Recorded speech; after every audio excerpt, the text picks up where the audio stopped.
இந்த இயக்கம் அவருக்கு சேர்மன், நகரமன்ற தலைவர், சட்டமன்ற உறுப்பினர், அமைச்சர், தமிழ்நாட்டுடைய முதலமைச்சர், இந்த இயக்கத்துடைய ஒருங்கிணைப்பாளர் பதவி தந்ததோ இந்த அலுவலகம் இந்த அலுவலகம் புரட்சி தலைவர் எம்ஜிஆருடைய துணைவியார் திருமதி ஜானகி அம்மையார் கொடுத்த இந்த இயக்கத்திற்கு கொடுத்த தானமாக கொடுத்த எந்த எதிர்பார்ப்பும் இல்லாமல் எந்த ஒரு நயா பைசா வாங்காமல் இந்த இயக்கத்திற்காக கோடிக்கணக்கான தொண்டர்களுக்காக தானமாக வழங்கிய கோயில் போன்ற அதிமுக தொண்டர்களுக்கு கோயிலாக கருதப்படக்கூடிய இந்த அலுவலகத்தை இங்கு நின்று கொண்டிருக்கிறே இந்த அலுவலகத்தை தன் காலால் எட்டி உதைத்து செய்த பாவம்.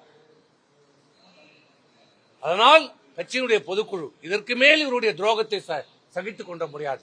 இதற்கு மேல் இவருடைய சதி திட்டத்தை நாம் தாங்கிக் கொள்ள முடியாது. அனைத்து அண்ணா திராவிட முன்னேற்றத்தை அழித்து விடுவார் என்று பொதுக்குழுவால் முடிவெடுக்கப்பட்டு இப்படிப்பட்ட சதிகாரர்கள், துரோகிகள், கைகூலிகள், காட்டிக் கொடுப்பவர்கள், எட்டப்பர்களை இந்த இயக்கத்தில் இனி இருக்கக்கூடாது என்று பொதுக்குழு தீர்மானம் ஏற்றி இவர்களை வெளியேற்றியது.